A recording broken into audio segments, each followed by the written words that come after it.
নমরুদ আর ইব্রাহিম আলাইহিস সালাতু ওয়াস সালাম দুইজনের মধ্যে নমরুদ তো আল্লাহর দোস্ত, এই কথা কয় না। আমি তো উল্টোটা কব যাতে আপনার পাক্কা একই ভাই জাগাবো। দুইজনের মধ্যে আল্লাহর দোস্ত কে? ইব্রাহিম খলিলুল্লাহ, আরে ক্লোজ ফ্রেন্ড। বন্ধুর মধ্যে ভাগ আছে, এমনি নরমাল বন্ধু। দেখো দোস্ত চা খাইছিস, না খাইলে ধামান্না তোর তাই খেয়ে যা, এও দোস্ত। আর একজন দোস্ত আমার পাশে বসে খা, এটাও দোস্ত। আর একজন দোস্ত আমার বাড়ি যেতেই হবে, না গেলে হবে না, তার ভাবি কিন্তু রাগ করবে, এটাও বন্ধু। পার্থক্য আছে না নাই? তা আমার নবী হলেন এইরকম বন্ধু, বাড়ি না গেলেই হবে না, তাই আল্লাহ তাআলা ডেকে আরশে আজিমে নিয়ে গেছে। সুবহানাল্লাহ। সেকেন্ড বন্ধু দোস্ত আমার কোলের পাশে বসে খা, ইনি হলেন ইব্রাহিম খলিলুল্লাহ আলাইহিস সালাম। তো ইব্রাহিম খলিলুল্লাহ আলাইহিস সালাতু ওয়াস সালামকে নমরুদ আগুনে পোড়াবে বলে বাবুল শহরের সমস্ত কাফেরদেরকে দিয়ে 1 মাস হাল কাটা লোহা কাঠ জমা করাইছে। হাজিরে কাটায় শহীদের ডেলি 1 মণ কাঠ জমা দিবি। সাবালেক যারা একেবারে সাইটে ফেরি ফানি গুলো ছাড়া আর রুগী ছাড়া যারা সুস্থ, সকলের হুকুম 1 মণ করে শাল কাঠ অথবা লোহা কাঠ জমা দিবি। কাজটা যত শব্দ হয়, আগুন তত পাওয়ার বাড়া হয়, ঠিক ঠিক না? যার কারণে ইট বাটায় তেঁতুল কাঠ দেয়, শব্দ শব্দ কাঠ দেয়। তো ইব্রাহিম আলাইহিস সালামকে পোড়ানোর জন্য 1 মাস পর্যন্ত কাঠ কি লাগে? হয়তো আমাকে এই গোপালগঞ্জে এসে 2 মুঠা খড়ি দিয়ে গেলি হয়ে যায়। একজন মানুষ পোড়াতে কি লাগে? আর কটা 2 আটি নাড়া নিয়ে দিলি হয়ে যায়, তাতেই বুঝে সাপ। 1 মাস পর্যন্ত কাষ্ট জমা করছে, তার মানে ভয় দিয়ে আতঙ্কিত করে তাকে দুর্বল করে সারেন্ডার করাতে পারে। ইব্রাহিম আলাইহিস সালামকে সারেন্ডার করা চিজ আল্লাহ নিজেই সার্টিফাই করেন।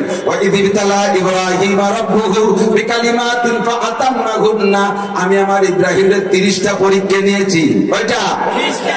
ওই আমার জামার কথার সাথে আমি পরিপূরক হিসেবে বলি, আল্লাহ তাআলা মুসলমানকে মাঝে মাঝে মাইর খাওয়ায়, এটা জাস্ট তাকে পরীক্ষা করার জন্য, যে ফেল করে না পাস করে। সব জিনিসের পরীক্ষাতে একরকম না, কথা বল না কেন? আমাদের এলাকায় বাঙালি কিনতে আসে না কোটালি বলালারা, কোটালি বলালা থাকলে বাঙালি কোটি কোটি টার মালিক হয়ে যাচ্ছে। এখন গোপালগঞ্জের সব থানায় কেনা বেচা, খালি সারা পৃথিবী মিলে কি কোটালি বলালার বাঙালি কেনে একটি নাম আছে। তো এই বাঙালি কিনতে আসে, তাও আমরা বেশি। আবার বাড়ির থেকে মাঝে মাঝে স্বর্ণ অলঙ্কারও বেশি না, বেশি পাল্টা পাল্টি করার জন্য, রদ বদল করার জন্য, নবায়ন করার জন্য, উন্নত মানের বানানোর জন্য, অথবা অভাবে পড়ে বেশি। এত বড় 2 কানের দুল নিয়ে গেছেন স্বর্ণকারের দোকানে, ওকে ধৈর্যই মাইকে কিনে নেয়? আমার বিশ্বাস নেই, আমি তো এরকম ধরুন বেশি পারিনি। এটা বাছাই করে, এটা তাহকিক করে। কিভাবে তাহকিক করে? পুড়াইয়ে গালাইয়ে পানি বানায়, এরপরে একটু শক্ত হলে বাড়ি শুরু করে পিটাইতে স্যাপটা বানাই, আবার হুড়ায়, আবার পিটে, আবার পোড়ায়, আবার স্যাপটা দেয়, আবার পানি বানায়, আবার গালায়। 8 পুড়ান গেছে। এত বড় দিয়ে কানের দুল দিতে বুতাম হয়ে গেছে। চন্দ্রের মালিক মানে তুই আর পোড়াইস না, ভিড়ে পোড়া দিলে থাকবে না, যা দিবি এরপর দিয়ে স্বর্ণ কাগা আর একটা পুরান মতো বাকি। এর ভিতরে 1 জাররা পরিমাণ খাদ্য থাকতে আমি সোনা কিনবো না, কারণ ওর ভরি 1 লাখ টাকা। কয় লাখ? চলে বলেন কয় লাখ? এই 1 লাখ টাকা ভরি, ওর মধ্যে 1 বালি পরিমাণ খাদ্য থাকতে আমি বানানোর সময় খাদ্য ঢুকাইছে স্বর্ণকাররা। আমি খাদ্য বের করে তারপর অরিজিনাল স্বর্ণ কিনবো। 1 লক্ষ টাকা ওর ভরি, অত আর হাসে খেলে কিনা যায় না, ঠিক কিনা? তাহলে স্বর্ণরে বেচতে গেলে, কিনতে গেলে তারে 8 9 পোড়া 10 পোড়া দিয়া পিটাইয়ে গালাইয়ে শেষ করে দিয়ে লাস্টে যেটু তাকে তার ভরি 1 লক্ষ টাকা। কথা বল। আর বাঙ্গাড়ি বেচেন, ভাঙ্গা টিন, পুরন ভাঙ্গা কল, ভাঙ্গা সাইকেল, পুরন রিক্সা, এই হাওয়ায় দিয়ে জাবাই দিয়ে দেশেন, ও কি ওইভাবে পোড়াইয়ে পিটাইয়ে গালাইয়ে এইভাবে তাকি করে কেনে? ও কি নাই একেবারে 16 টাকা কেজি। কয় টাকা? 16 টাকা। আমার বাড়ি একবার 400 খান টিন হয়েছে বিক্রি করবো, এই বেড়াতে ছিলাম, তা পুরো নিয়ে গেছে, বাউন্ডারি ওয়াল দিতে যাবে, বেচতে গেছে। 400 খান টিন এক খান করে মাপতে তো 3 দিন লাগবে। ও 1 খান মাইবে যে কাকা, সেই হিসেবে হিসেব করি 1 খানে হয়েছে মানে 1 কেজি, সেই হিসেবে 400 কেজি ধরি। কোনো আন্ত 1.5 কেজি হতে পারে, কোনো খান আধা কেজি হতে পারে, কারণ 16 টাকা কেজি। বাবা তো তা কি করার দরকার, লাস্টে দেখলাম যে কেজি তিনি মাটি উঁচু নিয়ে গেছে ছোটটা, অবশেষে তিনি কাকা এই তিনি এমনি নিয়ে গেলাম। এই হলো বাঙালি। খ্রিস্টান, ইহুদ, নাসারা, বুদ্ধ, হিন্দু, মুসলিম, বেঈমান, কাফের সব 16 টাকা দামের বাঙালি, সব 16 টাকা দামের বাঙালি। 16 টাকা দামের কেজি হচ্ছে 5 কেজি এমনি চলে গেলেও সমস্যা নাই, আর ফ্রি দিয়ে দিলেও সমস্যা নাই, আর এমনি দিয়ে দিলেও সমস্যা নাই। কথা বলেন ঠিক ঠিক না? মুসলমান স্বর্ণ, সেই স্বর্ণকে আল্লাহ তাআলা জান্নাতে দেবে লাখ টাকা ভরি, কাজেই পুড়াইয়া পিটাইয়া মার খাইয়া অভাব দিয়ে বিপদ দিয়ে ওয়ালা নাবলুয়ান্নাকুম বিশাইইন মিনাল খাউফি ওয়াল জুই ওয়া নাকসিন মিনাল আমওয়াল ওয়াল আনফুসি ওয়াত তামারাত। ছেলে নেবে, মেয়ে নেবে, বউ নেবে, বাচ্চা নেবে, ধন নেবে, সম্পদ নেবে, মায়ের নেবে, রোগ দেবে, বেদিন দেবে, বিপদ দেবে, আপদ দেবে, ঝড় দেবে, তুফান দেবে, সিডার, সুনামি, নার্গিস, আইলা, বুলবুল, আমফান, ফানি যত আছে সব দিয়ে ভালো করে তাহকিক করে নিতে লাস্টে পটটুক থেকে ওই ঝুঁক আমি কিনে নেবো লাখ টাকা ভরি। জান্নাতে যাবি তোরা। কথা বলেন ঠিক না? আল্লাহ তাআলা হাদিসে আসছে আসাদুন নাসে বালাগাল আম্বিয়া সুম্মাল আমসালু ফিল আমসাল, সবচেয়ে বিপদগ্রস্ত পরীক্ষার সম্মুখীন নবী রাসূলগণ, তারপরে সাহাবায়ে কিরাম, এরপরে তাবেঈন, এরপরে তাবে তাবেঈন, এরপরে আইম্মায়ে মুস্তাহিদিন। বলে থাকি না ইত্তেবায়ে আবু হানিফা কি সনদ জিন্দা মে হ্যায়, ইত্তেবায়ে আবু হানিফা কি সনদ জিন্দা মে হ্যায়, শাফি হোতা है जो घर से निकल जाने के बाद उंगलियां जब सल हो जाए मालिकी होता है, उंगलियां जब सल हो जाए मालिकी होता है, हम बोली होता है दुर्रा पीठ पर खाने के बाद, हम बोली होता है दुर्रा पीठ पर खाने के बाद। इमाम আবু হানিফা জেলখানায় মারা গেছে, ইমাম শাফি বাড়ি ছেড়ে হিজরত করা লাগছে, ইমাম মুহাম্মদ, ইমাম মালিক রাহমাতুল্লাহ আলাইহি লিখতে লিখতে হাতটা সল হয়ে গেছে।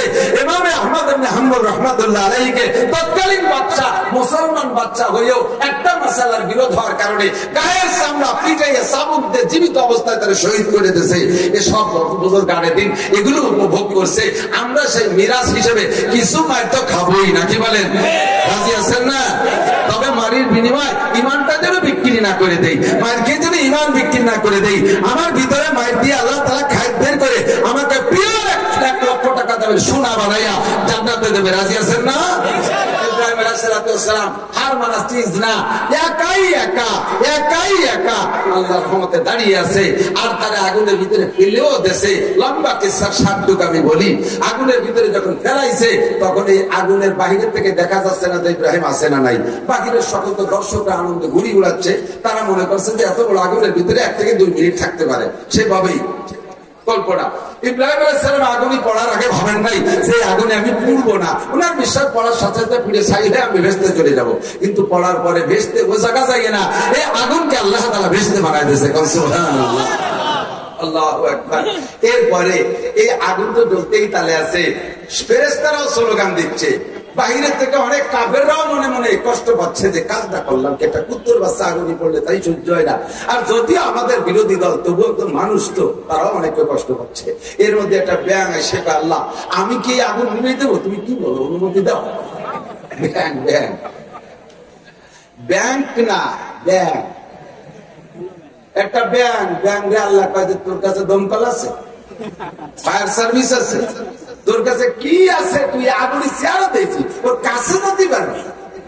তো ব্যাংক কয় আল্লাহ কাছেও যাইতে পারবো না, আমার চেষ্টা আগুন নিভবেও না আমি জানি, তবে আমি একটু চেষ্টা করি, আমি তোমার কাছে নাম লেখাইতে চাই। আমি ইব্রাহিম আলাইহিস সালামের দলের একজন সমর্থক, আমি ইব্রাহিমের পক্ষের, এই কথাটা বুঝাইবো। তুমি যদি আমাকে অর্ডার করো এই আরব সাগরে বা নিচে বেলা, তাহলে আমি তো অর্ডার পালন করতে হবে আমাকে, যতটুকু আমি চেষ্টা করবো। ব্যাংকে কয় আবে দরিয়া রাগার না তুবা কাশিদ হাম্বা কদরে তেশনাগি বায়াত শাশিদ। আমি যদি চেষ্টা নাও পারি তাহলে কমপক্ষে আমার পিপাসা অনুযায়ী পান করে একটু একটু করে কমাতে থাকি। ওই যে ব্যাট করে খাইয়েছে উপরে পেশাব করে দিলাম, অথবা খাইয়েছে উপরে বমিয়ে দিলাম, এভাবে কমাতে থাকি, একটু তো পারি। আল্লাহকে হাত পারো, তাহলে তাই করি, বলো তাই। ব্যাঙ্গে যাইয়া সাগরেতে পানি খাইয়া পরিমাণ মতো টাইম অপেক্ষা করার পরে এবার পেটের মধ্যে পেশাব হয়ে গেছে। ওই আগুনের 1 মাইলের মধ্যে কেউ যার কায়দা নাই, এমন আগুন জ্বালাইছে। সে জায়গা কে যাবে, ব্যাংকে যাইতে পারবে? আর পানির প্রাণী তো আগুনের কাছে টিকতেই পারে না।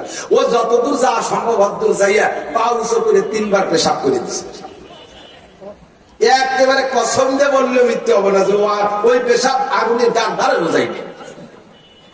ব্যাংকের পূজা করবে আপনি দিকি না কেন, একমাই যাবে খেয়ে এই ব্যাংকে পেশাব করে দিয়ে আসছে দোয়া করতেছে, আল্লাহ রব্বানা তাকাব্বাল মিন্না ইন্নাকা আনতাস সামিউল আলিম। ও আল্লাহ, আমি যা পারছি তুমি কবুল করো। রব্বানা তাকাব্বাল মিন্না ইন্নাকা আনতাস সামিউল আলিম। তুমি শোনো এবং জানো, তুমি দেখো, আমি যা পারছি তাই করেছি, তুমি কবুল করো। আল্লাহ কয়, ব্যাংক তোর চেষ্টাকে আমি এমন কবুল করলাম, তোরে আমি নগদে 3টে পুরস্কার তোর নামে ঘোষণা দিলাম। তোর পেশাবে নমরুদেরও ক্ষতি হয় নাই, তোর পেশাবে ইব্রাহিমের উপকার হয় নাই। ফাঁকে তুই আমার ইব্রাহিমের দল করেছিস, আমার ইব্রাহিমের পক্ষে চেষ্টা করেছিস, তোরে আমি 3টি পুরস্কার দিলাম। 1 নম্বর পুরস্কার, তোর পেশাবের মধ্যে বরকত দিয়ে দিলাম, জীবনে কোনোদিন তোর পেশাবে কম পড়বে না। এক রাত্রে ব্যাংকের গায়ে 30 বার লাথি লাগবে, 30 বারই পেশাব করে। ওর সাথে কেউ পানি বোতল খায়, আগের বার পেশাব করে দিছে, একটু পূরণ করে দেখাই দেখে মাঝেও পানি খায় না, সারা রাত দুনিয়ার গায়ে লাথি লাগে, ও পেশাব করতেই থাকে। কথা কান ঠিক কি ঠিক না? কোনদিন তার পেশাবে কম পড়ে না। এটা হলো ইব্রাহিম আলাইহিস সালামের পক্ষপাতিত্বের বরকত। ইব্রাহিমের লাভ হয় নাই, নমরুদের ক্ষতি হয় নাই, লাভ হয়ে গেছে কার? জোর হলো না? ব্যাংকের উপকার, ব্যাংকের লাভ, ঠিক না?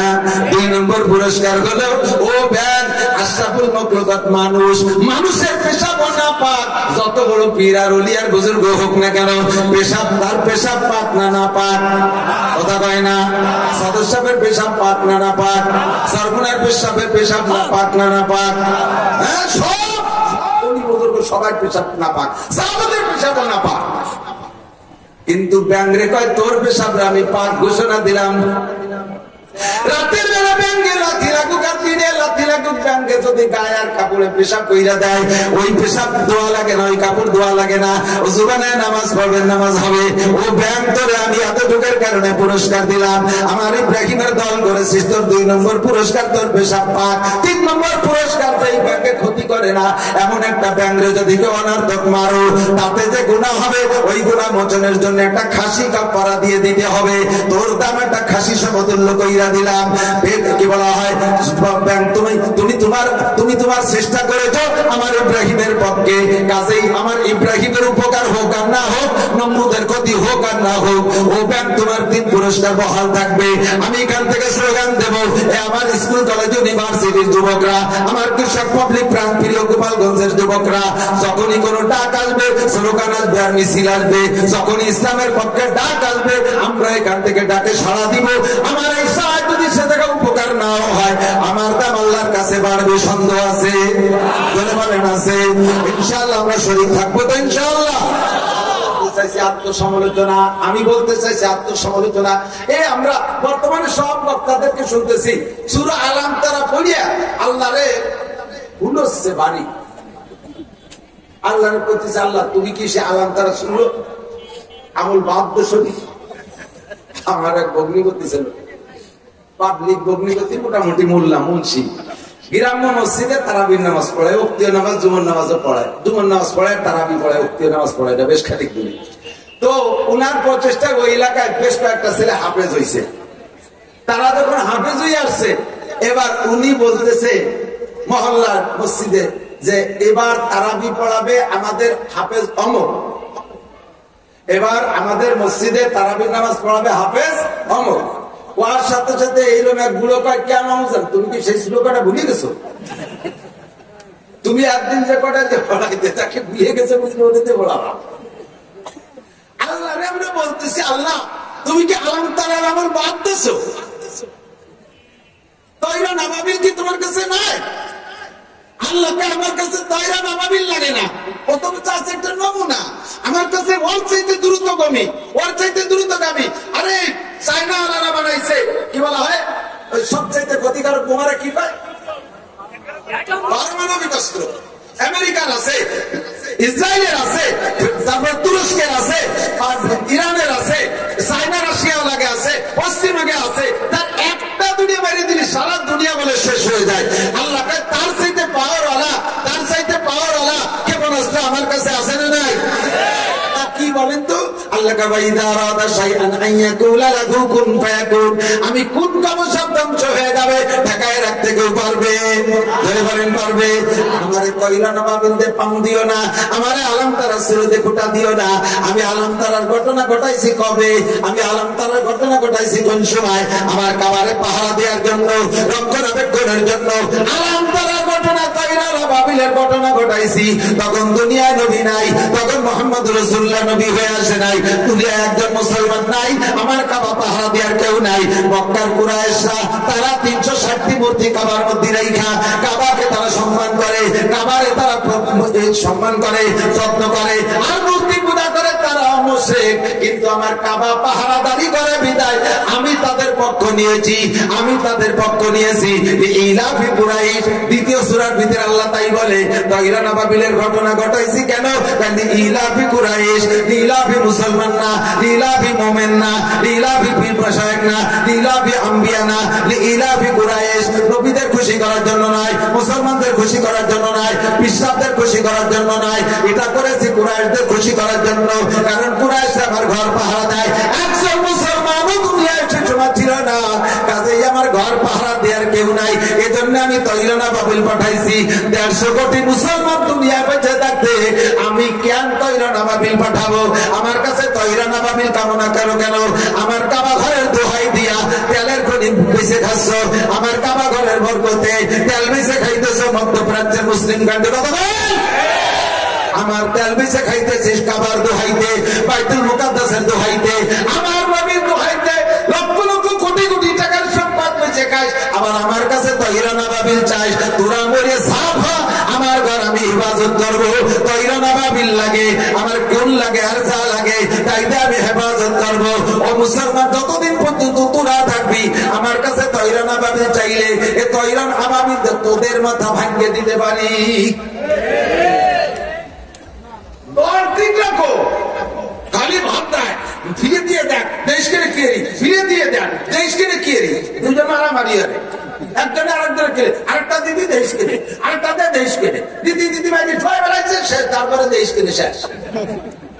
আমাকে ইরান, তুরস্ক, পাকিস্তান সবাইকে আরেকটা দিদি দেশ কেড়ে, খালি দেশ কেড়ে বসে রয়েছে, আর দিদি তালেই আছে। আমার কয়লা নবাবিল চাও, আত্মসমালোচনা করো। অন্যায় করতেছি আমরা, ভাই খাচ্ছি এই জন্য আমরা এই যে আরব না আন্দোলনিকা তারিয়াতান আমার নাম মুত্রাফিহা বাবা সাকু ফিহা ফাহাক্কা আলাইহিল কাউলু ফাদাম্মারনাহা তাদবীরা।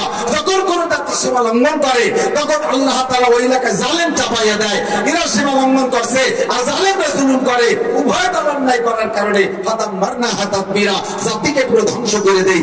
আমাদের অন্যায় আছে, আত্মসমালোচনা করো, দোয়া করো আল্লাহর কাছে। আল্লাহ পাক বলেন ওয়াইজা সালাকা ইবাদি আন্নী ফাইন্নী কারীব উজিবু দাওয়াতাদ দাঈ। কষ্ট হচ্ছে না? অনেকে পেশাব আসতে পারে, রাস্তা ফাঁকা ফাঁকা করে দিন। এতক্ষণ তো আমি 3 বার পেশাব করালাম। আল্লাহ দোয়া কবুল করে কে? দোয়া করবো কার কাছে? পেশাবের কাছে। বাংলাদেশের পীর আছে একদল, আল্লাহু আকবার, তরিকত ফেডারেশন, তরিকতের ফিডার খায়, তরিকতের ফিডার ওই জায়গা বসে সাটতিছে, গরু যায়, ছাগল যায়, এই রান্ধে বেঁধে খাইয়ে দেয়, তরিকতের ফিডার খায়। আস্তাগফিরুল্লাহ, আস্তাগফিরুল্লাহ। এই পীর মাশায়েখরা বসে বসে ওয়ানে বসে বসে কি করতেছে? দোয়া করবো কার কাছে? ওদের কাছে করে চাওয়া চাই, আমাদের নাই, ঠিক না? কথা বলেন কার কাছে?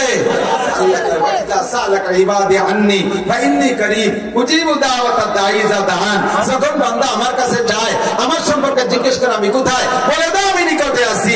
আমি বান্দার দোয়া কবুল করি। সারা পৃথিবী থেকে দোয়া হচ্ছে, কাবায় দোয়া হয়, মসজিদে নববীতে দোয়া হয়, সারা পৃথিবীর মাদ্রাসায় দোয়া হয়। কেন দোয়া কবুল হয় না? এই দোয়া যায় কোন জায়গা? ভাইসে আকাশে উড়ে চলে যায়, যায় কোথায়? 5 কারণে দোয়া কবুল হয় না। কয় কারণে মুখস্থ করেন বলেছি বহুবার। 5 কারণে দোয়া, এই 5টা কারণের একটাও যদি এর মধ্যে থাকে তার দোয়া কবুল হবে না। আমার মধ্যে যদি একটা থাকে, আমি আজকে তওবা করবো, 2টা থাকলে তওবা করবো, 3টা থাকলে তওবা করবো, 5টা থেকে আমি তওবা করব, আমরা এখান থেকে দোয়া করব, ইনশাআল্লাহ আমাদের দোয়া কবুল হবে। তওবা করতে রাজি আছি না? এক নম্বর দোষ হলো, আর 5 মিনিট, এক নম্বর দোষ হলো तुम अल्लाह को मानते हो लेकिन उसका हक अदा नहीं करते हो। मुसलमान अल्लाह रे मानो, আল্লাহর হক আদায় করো না। ওই ইসরায়েলিতে ফিলিস্তিনে থাইকা, গাজায় থাইকা, বাইতুল মুকাদ্দাসের আশপাশে থাইকা হাজার হাজার মুসলমান নামাজ পড়ে না। সেই বাইতুল মুকাদ্দাসে নবী পাকের ইমামতি মাসনাদ রয়েছে। আমার নবী মেরাজের রাতে বাইতুল মুকাদ্দাসে ইমামতি করেছে। ওখানে বহুত নবীদের রওজা রয়েছে, কবর রয়েছে। তার আশেপাশে বসবাস করো, নামাজ পড়ো না, সুন্নতি পোশাক পড়ো না, শরীয়তের বিধান মানো না। সারা দুনিয়ার মুসলমানরা দুবাই এয়ারপোর্টে গেলে বোঝা যায় না এটা মুসলিম কান্ট্রির এয়ারপোর্ট নাকি ইহুদ নাসারাদের এয়ারপোর্ট। কাতার এয়ারপোর্টে গেলে বোঝা যায় না, মালয়েশিয়ার এয়ারপোর্টে গেলে বোঝা যায় না। মুসলিম এয়ারপোর্ট গুলোর ভিতরে ঢুকলেই তাতেই বোঝা যায় না মুসলমান না মুসলমান। অথচ তার ভিতরে মুসলমান, তাদের পোশাক, তাদের আশাক, তাদের চালচলন দেখলে আল্লাহ পাক রব্বুল আলামিন দুঃখ পায়, কষ্ট পায়। এজন্য আমাদের দোয়া কবুল হয় না। আল্লাহ को मानते हो, उसका हक अदा नहीं करते हो। एक कारण दुआ कबूल ना হয়। 2 নম্বর কারণ कुरान पढ़ते हो, उस पर अमल नहीं करते हो। कुरान पढ़ते हो, उस पर अमल नहीं करते हो। मुसलमान कुरान पढ़ो অথচ কুরআনের পর আমল করো না। কত কব কুরআনের কোনটা কবর কোনটা বাদ দেব, একটাই শুনেন। আল্লাহ পাক কুরআনে বলে ওমা লাকুম লা তুকাতিলুনা ফি সাবিলিল্লাহ। এ ভাই এটা হাদিস না, এটা আমার বাণী না, এটা আল্লাহর বাণী। আল্লাহ পাক বলে ওমা লাকুম লা তুকাতিলুনা ফি সাবিলিল্লাহ। এ মুসলমান তোদের কি হয়েছে? তোরা জিহাদ করতে নামিস না কেন? মারামারি করতে নামিস না কেন? ওয়াল মুস্তাদাফিনা মিনার রিজাল ওয়ান নিসা ওয়াল মিলদান আল্লাযীনা ইয়াকুলুনা রব্বানা আখরিজনা মিন হাযিহিল ক্বরিয়াতিজ যালিমে। এক শ্রেণী দেখো দুর্বল, এরকম অসহায় বুড়ো, এই বুড়োরে যদি কামান দেওয়া হয়, যাও তুমি ইসরায়েলে বাইরে এসো, পারবে? ও কামান একটা গুলিও চলতে পারবে না। এইরকম মানুষগুলো মাই খেয়ে পড়িয়ে রয়েছে। এটা হাতের মাথা পড়ছে, কিন্তু খালি বেরিয়ে যাচ্ছে। আল্লাহু আকবার। এরকম বুড়ো মাই খেয়ে কাঁদছে। মুসলমান আদর্শের জাতি, কথা বলেন। নবী পাকের আদর্শে আদর্শিত মুসলমান, ঠিক ঠিক না? এই ইসরায়েল, এই আমেরিকান 2 বুড়িরে ধরছিল মুজাহিদরা, গাজাওয়ালারা নিয়ে। এই 57 দিন পরে কালকে ছাড়ছে। ছেড়ে দেওয়ার পরে ওই দুজনে ইসরায়েলে নিয়ে তাদের কাছ থেকে সাংবাদিক সম্মেলন করে জানতে চাইছে আপনাদের সাথে ওরা কি আচরণ করছে। তো ওরা বলতে বাধ্য, আগে ওরা রিজাল্ট দিয়ে দিয়েছে, যেই জাতি আমাদেরকে বন্দী করেছিল সেই জাতিকে তোমরা মারতেছো, এটা চরম মানবতা বিরোধী আচরণ করতেছো তোমরা। আমরা ভাবতে পারি নাই মানুষ এরকম আচরণ করতে পারে, এরকম যুদ্ধবন্দীদের সাথে আচরণ করে। আমরা কল্পনা করতে পারি নাই। তারা যাহা খেয়েছে তাহাই আমাদেরকে খাওয়াইছে, আমাদেরকে নরম বিছানায় ঘুমাইছে, আমাদের জন্য 5 জনের জন্য 1 জন করে সেনাবাহিনী আমাদের খেদমতের জন্য রাখছে। আমাদের প্রত্যেক সপ্তাহে 3 দিন করে 4 দিন করে ডাক্তার এসে আমাদের শরীর পরীক্ষা নিরীক্ষা করে ঔষধ দিয়েছে, আমাদেরকে আরামের জায়গায় রাখছে। এই খ্রিস্টান আমেরিকানরা, এই দুটোই আমেরিকান, এই দুটোই বিবৃতি দিলে ইসরায়েলিরা তাকে ওই 2 জনের পর রাগ হচ্ছে। তোকে কি এই ক্ষতি করছি? সুপাই তুলে স্যান্ডেল দেবেন দরকার না? মুসলমান সভ্য যাতে আদর্শবান, আদর্শ ট্রেনিং দিয়ে ছেড়ে দিছে, সারা বিশ্বে ভাইরাল হয়ে গেছে। এই আগে গেছে 2 মা মেয়ে, এবার গেছে 2 বুড়ি, 85 বছর আর 81 বছরের 2 বুড়ি, সাইজে পানি হয়ে গেছে, জয়ীব হয়ে গেছে, মানে কিছু করতে পারে না। সেই দিকে যাই এমন সুন্দর বক্তব্য দিয়েছে। ও মুসলমান, মুসলমানের কোরআন যদি মুসলমান সাথে রাখে তাহলে এখনো দোয়া কবুল হবে। তো কোরআন পড়তে হলে কিন্তু উস পর আমল नहीं করতে हो। মুসলমানরা এরকম মাইর খাচ্ছে, 5000 6000 পড়ে 6000 মানুষ মারা গেল মুসলমান। আর তোমরা যার যার পথ দিয়ে বসে আসো যে আমরা যদি এখন যুদ্ধের ঘোষণা দেই, আগামী নির্বাচনে নির্বাচিত হতে পারবো না, ঢুকবে জাহার ঢুকবে মাল, এটা তোমাদেরকে ধ্বংস করে দিচ্ছে। এই জন্য তোমাদের দোয়া কবুল হতে দেরি হচ্ছে। 3 নম্বর, तुम सुन्नत उम्मत रसूल का दावा करते हो लेकिन सुन्नत रसूल की पैरवी नहीं करते हो। নবীর উম্মত বলে দাবি করো, তোমার আগাগোড়া কোনো জায়গায় সুন্নাত নাই। 3 নম্বর। 4 নম্বর, तुम शैतान को लानत करते हो लेकिन शैतानी काम खुद करते हो। শয়তানকে অভিশাপ করো অথচ নিজেরা শয়তানি সব করো। চুলের মধ্যে শয়তান, মোছের মধ্যে শয়তান, দাড়ির মধ্যে শয়তান, পোশাকের মধ্যে শয়তান, পারিবারিক শয়তান, অর্থনীতিতে শয়তান, খাইতেছো শয়তানি, মদ গাঁজা ইয়াবা ফেনসিডিল হিরোইন তাড়ি বাড়ি খাইয়ে একেবারে তুমি ফেরেশতা হয়ে বসে রইছো। শয়তান শয়তান শয়তানকে তুমি যে হাসে আর কয় আকাম করিস, তুই আর দোষ দিস আমারে, আমি তো শয়তান, তুই সাড়ে শয়তান। কথা বলেন না কেন? যে নিজে গুনাহ করে নিজেকে গুনাহগার মনে না কইরা শয়তানের ঘাড়ে চাপায় দেয়, ওই লোকটা কোনোদিনও তওবা করে না, আর তওবা না করলে তো দোয়াও কবুল হয় না। 5 নম্বর দোষ হলো तुम दूसरे के आइब ढूंढते हो और अपने आइब की तरफ नजर नहीं करते हो। एनी मैन एवरीबॉडी, প্রত্যেকটা মানুষের স্বভাব নিজের দোষ করে কেউ দেখবে না, আরেকজনের দোষ দেখে। ও এই করছে, ইসরায়েল এই করছে, আরে তারা তো কাফের, তারা করবে। তুমি মুসলমান হয়ে তুমি কি ঘোড়ার ডিম করছো? তুমি মুসলমান হয়ে তুমি কি করছো? মসজিদে আজান হয়, কানের মধ্যে শয়তানের পেশাব ঢুকাইতে ঘুমাই থাকো। মসজিদে আজান হয়, গটগট করে শুয়োরের মতো গদ করে হাঁটতে তারে তাকে মসজিদে আসো। মুসলমানদের মেয়েরা তা করে, তুমিও তাই করো। এই দুর্গা পূজা গেল, বাংলাদেশের দুর্গা পূজায় মুসলমান যুবকরা গেছে কি যায় নাই? গেছে কি যায় নাই? হিন্দু ভাইয়েরা গেছে কি যায় নাই? অনেকে গেছেন কি যায় নাই? আর সে বাড়ি থেকে লাড্ডু মাড্ডু খাইছে কি খায় নাই?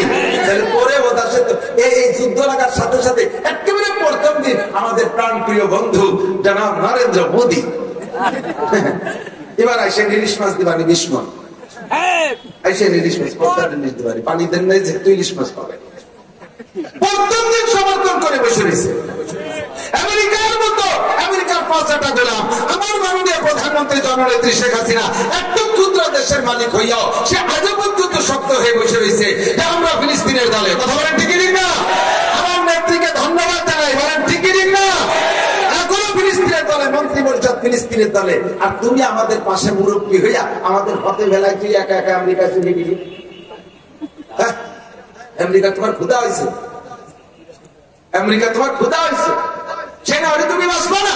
আমার বাংলাদেশ বাঁচবে, আমেরিকা না হলে। কথা বলে বাঁচবে, জার্মান বাঁচবে, রাশিয়া লাগবে না, চীন লাগবে না, আল্লাহর রহমতে বাংলাদেশ বাঁচবে। আমি তো দাওয়াত দিয়েছি ইসরায়েলিকে, গাজার মধ্যে ঢুকতে সাহস পাচ্ছে না, কয়টা অল্প কয়জন মানুষ, তারপর মাইটের খাই বেশিরভাগ বলে যাচ্ছে এদিকে দিকে হয়তো শরীর চলে গেছে, অল্প কয়জন মৌলবী আর যোদ্ধা রয়েছে, সবাই মৌলবী না, নোটার বাটস্কর মৌলবী না, পাবলিকর বুদ্ধি সবই 2-4জন থাকতে পারে মৌলবী। তারা এই জায়গায় বসে রয়েছে আল্লাহর পতাকা হাতে কইরা, আসতে সাহস পাচ্ছে না, 3.5 লক্ষ সৈন্য নিয়া গাটায় বসে রয়েছে 10টা দিন, ভিতরে ঢুকতে সাহস পাচ্ছে না। আয় খালি বাংলাদেশে দাওয়াত দিলাম, আয় বাংলাদেশে আয়, বিটি গেতের বটির লোক খাইয়ে সোজা আমার দেশের বিটি গে বটির লোক খাও নাই, পুঁটি মাছের আইসটিয়ে মাহারু বটি।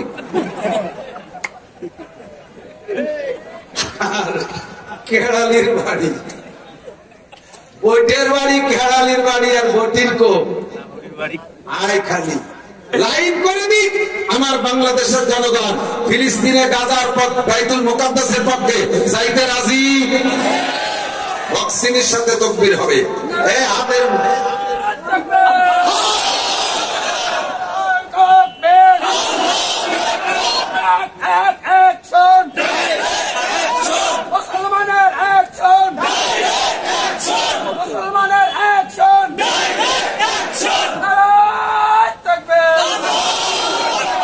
জাযাকুমুল্লাহু আহসানাল জাযা। আর একটা সুন্নাত ছেড়ে দেই, আতুদিকে লিখে এর একটা টাঙ্গু ধরে উল্টো ফেলে দিবেন নিজে, বক্সির সাথে হাত বসে হবে আমার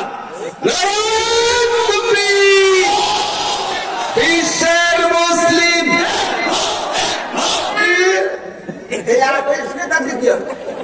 এক হচ্ছে হাত করো, বিশ্বের মুসলিম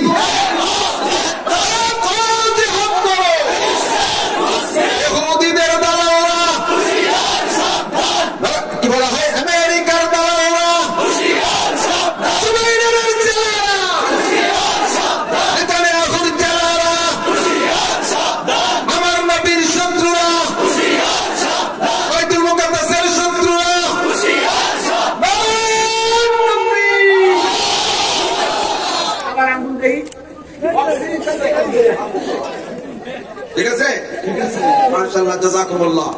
প্রাণ প্রিয় বন্ধুবার, সারা বাংলাদেশে আমার যাদের বয়ান ভালো লাগে তার মধ্যে অন্যতম হযরতুল আল্লাহ হযরত হাসান